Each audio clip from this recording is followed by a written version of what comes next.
Bismillahirrahmanirrahim. Assalamualaikum warahmatullahi wabarakatuh. Alhamdulillah wassalatu wassalamu ala Rasulillah wala haula wala quwata illa billah. Amma ba'd. Adik-adik sekalian, para santriwan dan santriwati baru peserta MPLS online yang dirahmati oleh Allah Subhanahu wa taala. Bagaimana kabarnya hari ini? Semoga kita semua selalu diberikan kesehatan oleh Allah ya. Insya Allah pada pagi hari ini saya, Mufti Islauddin Ma'arif, akan mengajak adik-adik sekalian untuk mengetahui bagaimana sih manajemen ketahfidzan di Pondok Pesantren Tahfidzul Quran SMPIT Ibnu Abbas Klaten. So, buat adik-adik yang ingin tahu, yang penasaran bagaimana sih manajemen ketahfidzan di SMPIT Ibnu Abbas, simak terus videonya ya. Pada kesempatan kali ini saya akan mengajak adik-adik sekalian untuk mewawancarai salah seorang pengampu tahfidz sekaligus penanggung jawab tahfidz di Pondok Pesantren Tahfidzul Quran Ibnu Abbas Klaten Putra.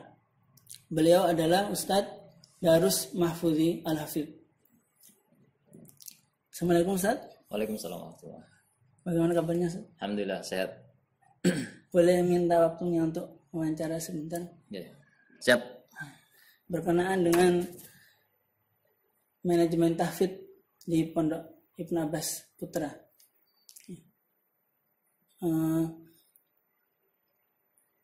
Bagaimana kedudukan, sebenarnya bagaimana sih Ustadz kedudukan ketahfidzan di SMPIT Ibnu Abbas Klaten itu? Ya. Baik. Bismillahirrahmanirrahim. Assalamualaikum warahmatullahi wabarakatuh. Alhamdulillah ini Allahumma salli wa sallim ala nabiyyina wa habibina Muhammad wa ala alihi wa sahbihi ajma'in, amma ba'd. Teman-teman kelas 7 atau calon kelas 7 PPTQ Ibnu Abbas SMPIT, alhamdulillah pada kesempatan ini saya ingin menjelaskan beberapa hal yang berkaitan nanti insyaallah apa sih yang akan dilakukan oleh kelas 7 setelah masuk di pondok. Nah, jadi menjawab pertanyaan yang tadi, pertama jadi Pondok Pesantren Ibnu Abbas, PPTQ Ibnu Abbas itu memiliki 3 unsur pendidikan penting yang tiga-tiganya ini tidak boleh kurang. Artinya kita memiliki target pada 3 unsur ini, semuanya saling melengkapi. Ada satu saja yang kurang, maka akan berpengaruh pada kenaikan kelas maupun kelulusan. Apa 3 itu? Yang pertama adalah akademik ya. Jadi akademik ini pengampunnya adalah guru-guru sekolah, baik itu yang umum maupun diniyah.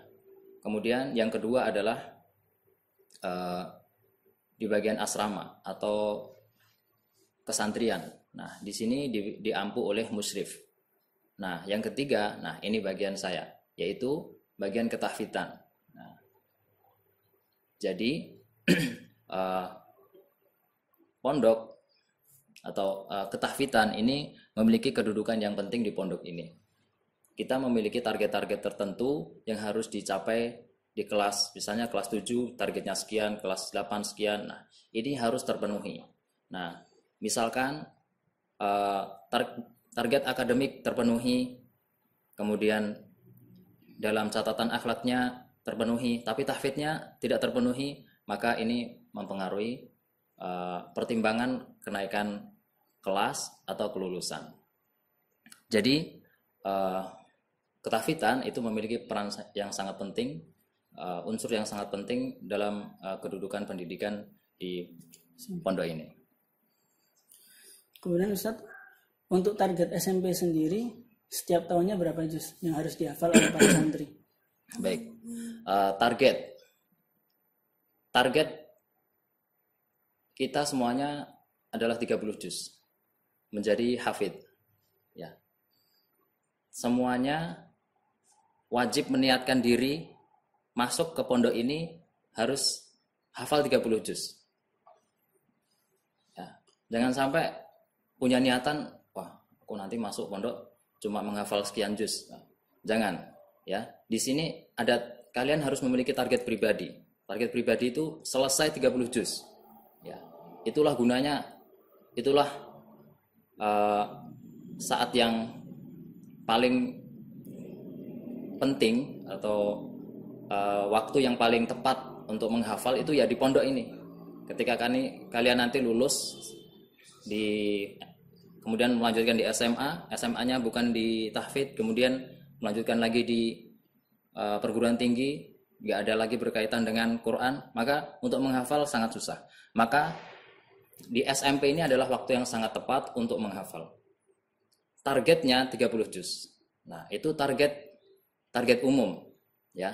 Dan juga target pribadi antum masuk di sini harus punya niat, punya azam, bertekad saya ingin selesai 30 juz di pondok. Nah, kemudian ada target yang harus. Nah, target minimal. Ya, target minimal itu ya target harus yang wajib. Untuk kelas 7 itu targetnya adalah 2 juz. 2 juz yaitu juz 30 dan juz 29. Nah, nanti diuji. Lulus maka naik. Kalau kelas 8 itu tambah 2 juz lagi. Yaitu juz 28 dan nanti ke depan juz 1. Kemudian kelas 9 berarti 2 juz lagi yaitu juz 2 dan juz 3. Nah, itu urutannya. Menghafalnya dari juz 30, 29, 28, 1, 2, 3. Itu untuk target SMP itu. Target minimal yang wajib dihafal oleh setiap santri. Jadi setiap santri wajib 6 juz lulus dari Ibnu Abbas, SMP itu Ibnu Abbas ya, Ustaz? Ya, betul. Harus. Nah, inilah yang kalau nggak memenuhi 6 juz ini, misalnya di kelas 9 nggak memenuhi 6 juz, maka nggak naik kelas. Itu sudah otomatis. Ya. Jadi kalau setiap tahun kurang dari 2 juz nggak naik kelas ya? Ya, betul sekali. Ustaz, kemudian kalau kira-kira nih, mungkin nggak kita bisa hafal 30 juz selama 3 tahun di SMP? Itu bagaimana kira-kira kita setiap hari harus menyetorkan berapa? Setelah hitung-hitungan. Ya. Menghafal Al-Quran 30 juz dalam waktu 3 tahun. Apakah mungkin? Apakah bisa? Tidak mungkin. Tidak bisa. Bagi pemalas. Ya. Pemalas itu dikasih waktu 30 tahun, dia nggak akan selesai hafal Quran. Ya. Sedangkan orang rajin, dia dikasih 1 tahun aja akan selesai. Ingat-ingat ini. Antum di sini di SMPT ada waktu 3 tahun. Artinya dalam waktu 1 tahun kalian punya waktu menghafal 10 juz. Kalau mau mentargetkan 3 tahun selesai. Sangat bisa. Sangat bisa. Ustadz-ustadz di pondok ini itu rata-rata mereka menghafal Quran itu antara 2 tahun sampai 3 tahun saja. Nggak lebih dari itu. Nah, jadi antum-antum yang akan masuk pondok ini niatkan dari awal, bismillah saya masuk pondok akan menyelesaikan hafalan 30 juz. Nah, berapa yang dihafal setiap harinya? Kalau 30 juz dalam waktu 3 tahun, itu artinya dalam 1 tahun harus 10 juz. Harus 10 juz. Artinya dalam waktu sebulan harus hafal 1 juz. 1 juz. Sehari harus hafal 1 halaman. Ya. 1 halaman saja. 1 halaman. Ya. Kalau kita setoran 1 halaman setiap hari, berarti 20 hari kita dapat 1 juz. Ya. Kalau 1 lembar sehari, dalam waktu 1 bulan sudah selesai 30 juz. 3 juz. 3 juz maksud saya. Ya. 3 juz. Berarti yang harus kita lakukan di pondok agar bisa 30 juz dalam waktu 3 tahun itu kita harus istiqomah, harus rajin gitu. Ya, betul.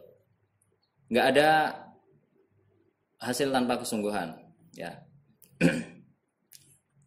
Jadi harus sungguh-sungguh punya target pribadi. Saya harus selesai di tahun ini sekian juz, ya. Sesuai kalau meniatkan 30 juz dalam waktu 3 tahun, ya tinggal dihitung matematis. Oh, berarti 1 bulan harus hafal sekian, 1 tahun harus hafal sekian, tiap hari harus setoran sekian, ya. Nggak boleh kurang. Kalau kurang artinya nanti akan menggeser waktu kita lulus dari SMPIT belum selesai, ya. Alhamdulillah untuk tahun kemarin ada sekitar 6 santri yang SMPIT yang bisa selesai 30 juz. Nah, kalau di kelas 8 ada 1 kelas 8. Kalau kelas 7 belum ada. Tapi bisa. 1 tahun 1 juz 30 juz itu bisa.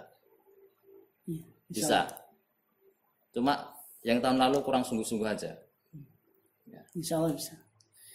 Kemudian Ustaz, kalau waktu menghafal dan waktu setoran di SMPT Ibnu Abbas itu kapan saja, Ustaz?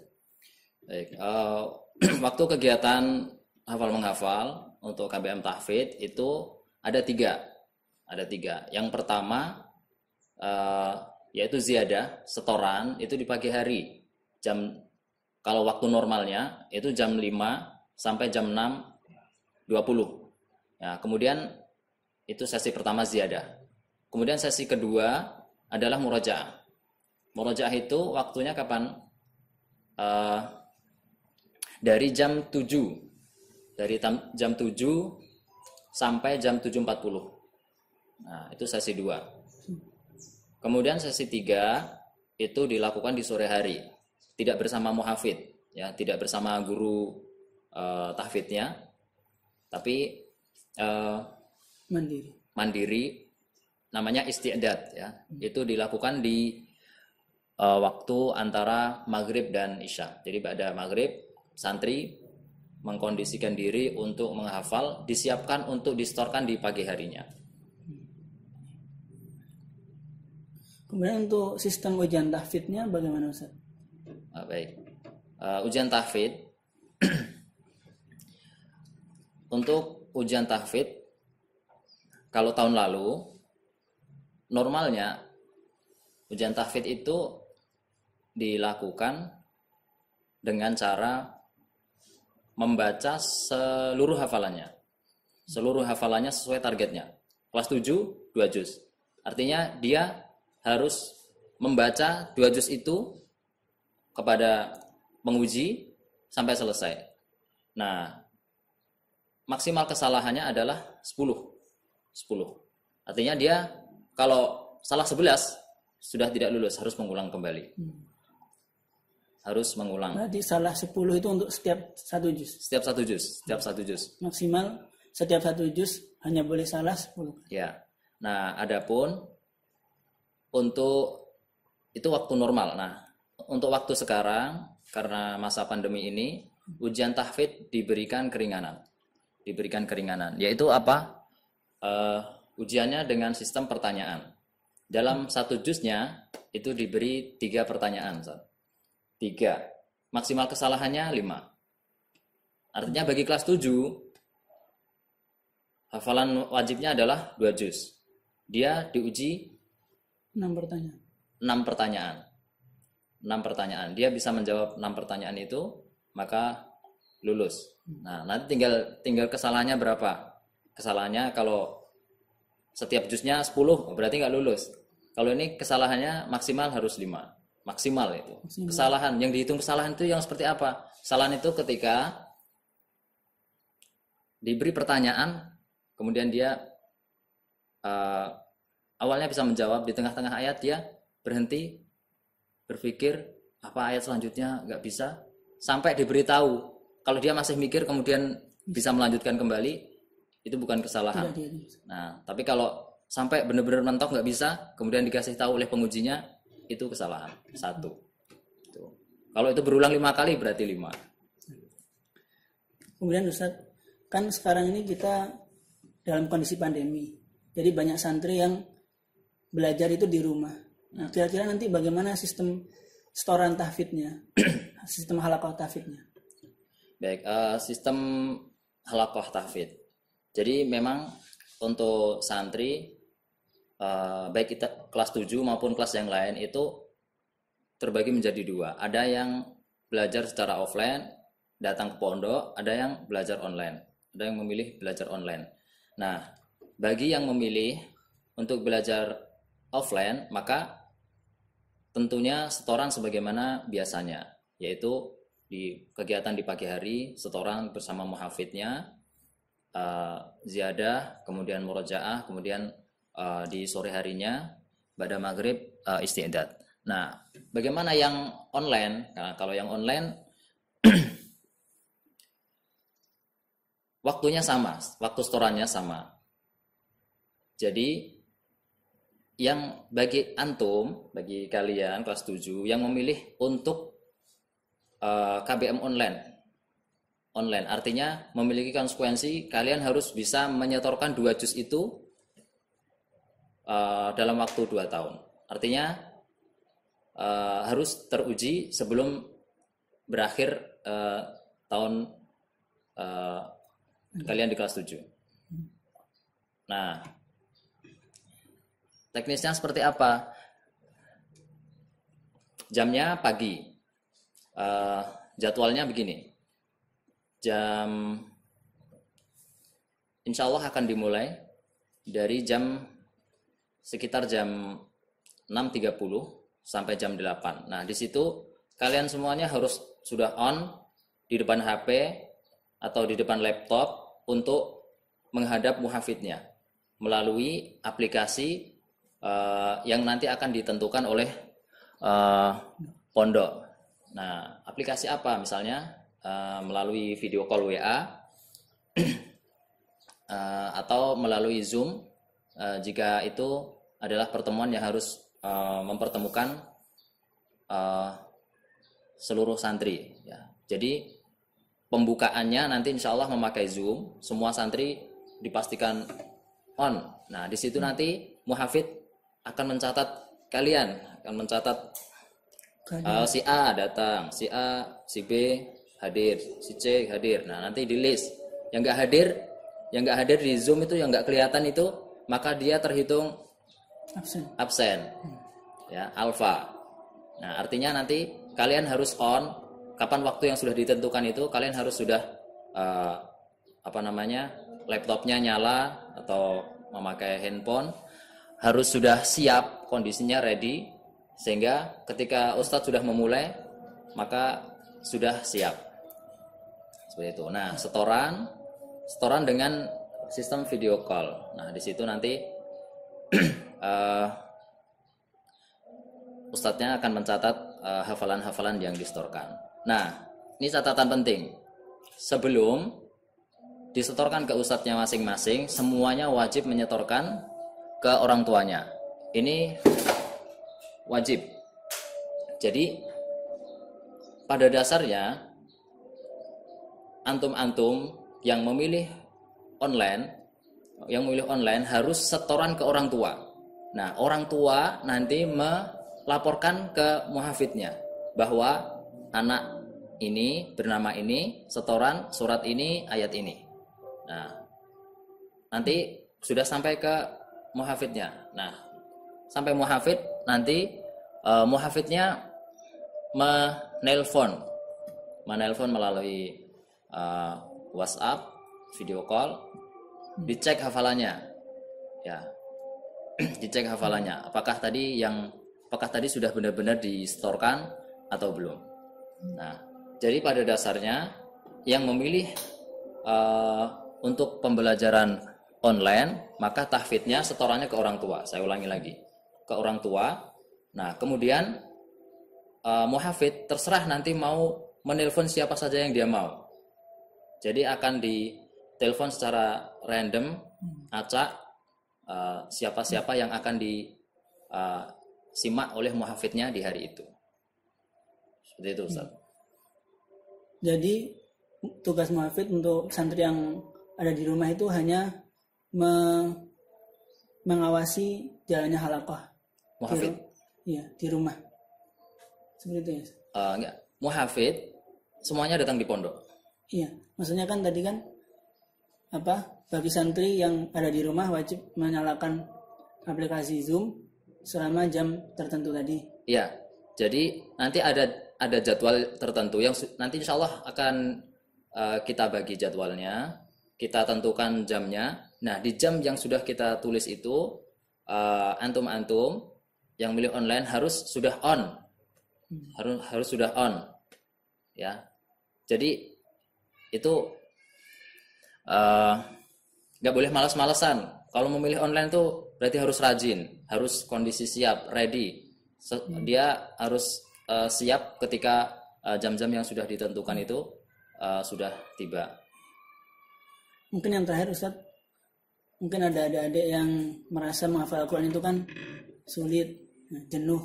Mungkin bisa diberikan motivasi agar mereka mendapatkan semangat dalam menghafal Al-Quran. Apa keutamaan menghafal Al-Quran?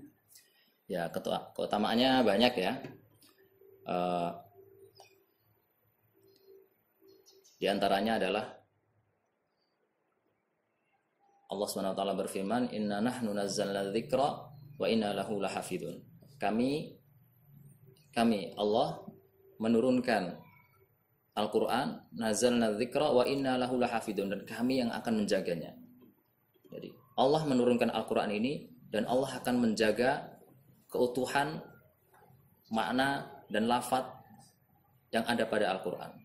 Nah, apa keutamaannya dari ayat ini? Ketika kita memutuskan untuk menjadi hafid Al-Quran, menjadi penjaga Al-Quran, menjadi penghafal Al-Quran, maka kita adalah orang-orang yang ikut andil di dalam penjagaan kitab Allah Subhanahu wa taala. Kita adalah orang-orang yang membawa royatullah, membawa panji Allah Subhanahu wa taala. Kita memilih menjadi penghafal Quran, itu artinya kita menjaga keutuhan Al-Quran pada zaman ini. Nah, banyak sekali di zaman ini ada orang-orang yang ingin merubah Al-Quran, baik itu maknanya maupun lafadznya. Maka ketika antum memutuskan untuk menjadi penghafal Quran, maka ini adalah peran yang sangat besar karena kita ikut berkontribusi dalam menjaga Al-Quran. Nah, diantaranya lagi khairukum man ta'allama al-Qur'an wa 'allama. Sebaik-baik kalian adalah orang yang belajar Quran dan mengajarkannya. Maka kalau kita ingin menjadi orang yang baik, orang yang terbaik di umat ini, maka nggak lepas dari dua hal. Kita harus mengajarkan Quran atau belajar Al-Quran. Nah, kalau ingin menjadi sebaik-baik manusia, maka kita harus memilih antara dua ini. Ketika antum di sini datang, maka niat kalian adalah menghafal Al-Quran, belajar Al-Quran. Nah, setelah kalian lulus dari sini, kalian harus punya niat untuk mengajarkannya. Ta'allam Al-Qur'ana wa 'allama. Belajar Al-Quran dan mengajarkannya. Dan masih banyak lagi, ya, masih banyak lagi keutamaannya, ya.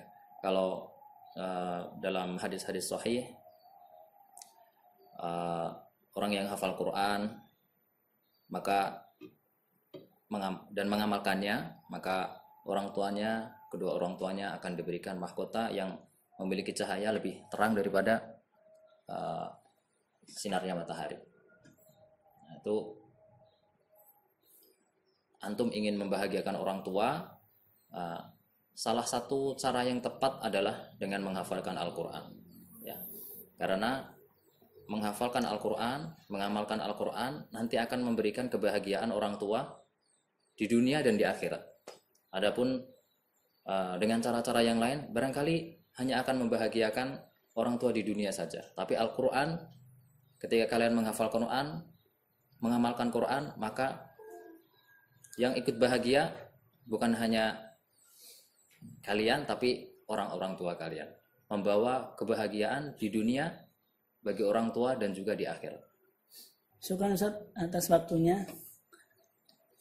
Bayakum. Baik, para santriwan dan santriwati peserta